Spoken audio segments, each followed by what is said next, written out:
There is a UFC card coming up in Denver with only 8 confirmed fights on it, and I feel like the UFC over the next week or so are going to start making some short notice fight announcements to really get this card built up to what a standard could be and should be for an event in front of a crowd. Now, this event is taking place on July the 13th, so in about 2 weeks from now, and there's only 8 fights confirmed for the card, and if you do look at the card, there are some very fun fights on here, but I do feel like overall, it is lacking a bit of depth with only 8 fights, of course, and also, I feel like it might be lacking a little bit of name value to really build up and sell tickets to a crowd to a card in front of a crowd, of course.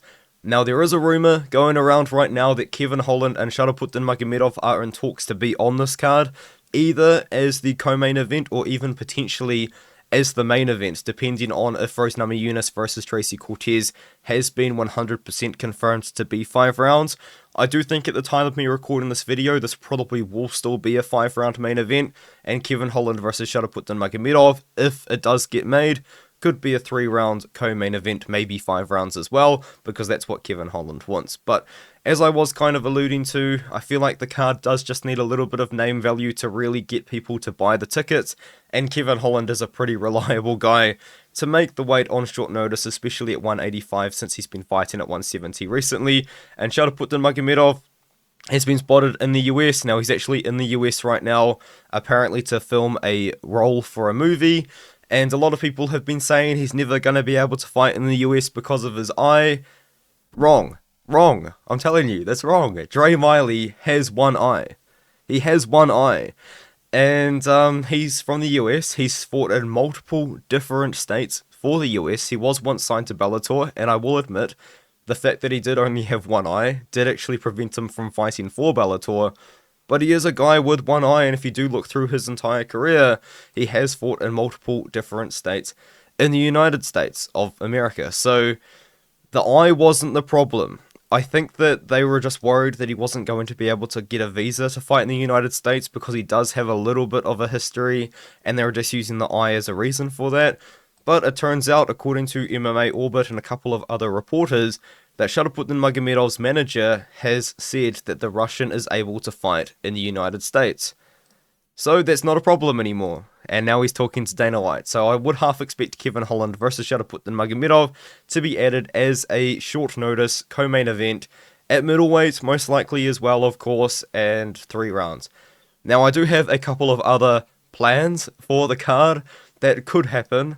I'm looking at this LFA 188 card here coming up. A very good card, regional card coming up. LFA 187 is going to be stacked. I'm actually going to make a video predicting that card because there is no UFC next week at the time of me recording this video. And I think you could look at this LFA card and you could talk to the LFA, because I do understand, to my knowledge anyway, the UFC has very good relationships with the promotions that are on the UFC Fight Pass, and there are some sort of deals in place, not to steal fighters, but there's financial incentives to be on the UFC Fight Pass app that I am aware of. And I think that this fight, you could just try and steal it off the LFA and put it on this UFC Denver card. John Sweeney, in my opinion, is UFC level. He's been on a great win streak for a long time. Now, he hasn't been getting finishes, which is probably why he hasn't got the call yet, and the UFC loves guys that find a finish. And Rafael Del Nascimento was definitely UFC level, but unfortunately he did catch a loss to Gerald Hodge, but he was rumoured to be on the Contender Series last year. I think what you can do is try and take this fight off the LFA and just move it to the UFC card. This is a UFC level fight. It's a fun bantamweight fight. John Sweeney's a fun guy. Rafael Del Nascimento's a pretty fun fighter. And if you can't do that, maybe you can try and take something a little bit lower down on the card. Now, there's not really any amazing options really, but of course Casey Tanner was on the Contender Series last year, and he did lose to someone who has turned out to be quite good in Gene Matsumoto, so not really much shame in that loss. So maybe you could try and take Casey Tanner off that card and have him fight someone, or maybe you could try and take this fight, for example. Just you've got options to try and take away from these other cards here. It would put the LFA in a pretty bad spot, I will admit, but Yeah, it's just kind of an idea that I did have. And I have another idea as well. I mean, Shahidul Haq is a Cage Warriors champion right now. He is also going to be fighting, I believe, the week after for Cage Warriors 174. And once again, we do know that Cage Warriors has a very good relationship with the UFC. So I was kind of thinking as well, could you be a little bit cheeky and try and take this fight off them as well? Because I understand, again, it would put Cage Warriors in a pretty difficult position, because this card overall, in my opinion, isn't a very strong Cage Warriors card, and this fight is definitely like the big deal on that card. But maybe if you took this fight, and I understand that you might be looking at Nicolas LeBron and thinking he's only got a 10-4 record, but he's on a pretty good win streak right now. Has a couple good wins by finish as well recently. And what does the UFC want? Because they've got a card coming up in September in France. More fighters from France. Now, I do think that Huck is going to win this fight, so it would put LeBlanc at a 10-5 record, but records are for DJs, and at the end of the day, you've got another guy from France, and then for Shahidul Haq, you've got another guy to put on your cards in the UK, and he was also born in Bangladesh. I don't know if he represents Bangladesh, but there is also a massive potential fan base in MMA that you could potentially tap into. Now, I believe the next fighters that I have on my card here are for potential replacements, because you can go to Tapology and scroll down and see all of the cancelled fights. Now, originally Mike Malott was meant to fight against Gilbert Urbina. Mike Malott has pulled out. I think that Mike Malott said in his video of him announcing that he had pulled out that Gilbert Urbina was also injured as well. Now, I could have misinterpreted what he said, or I could just be a right idiot. But I do have a potential replacement opponent to Gilbert Urbina, and this wasn't actually my idea for this opponent here. It was actually somebody on Tapology. I believe his name is Dan Romanek, so shout out to Dan Romanek who came up with this idea. Gilbert Urbina could fight against Jonathan Piesma. I think that Jonathan Piesma actually is confirmed for the Contender Series. I could be wrong about that, but if he's not, he very much should be, because he is very good. He had a very good performance recently as well. I do remember that watching this fight here on Cage Titans live, and he ended up getting the finish over an undefeated opponent. He did lose to Devin Smith, which was quite unfortunate, but since then he's gone on a very good winning streak. He did just end up getting caught. He's a good prospect. He is a guy that I think that you could put in there with Gilbert Urbina on short notice, and they would have a fun fight. Aside from that, you've got a few lightweight fights that have pulled out. Now, Joe Giannetti, I call on Joe Giannetti all the time on Twitter. In fact, actually recently, Dan Hooker tweeted, not the Charles Oliveira stuff, he tweeted saying that he didn't have an opponent, and I just tweeted, Joe Giannetti will fight you, Dan.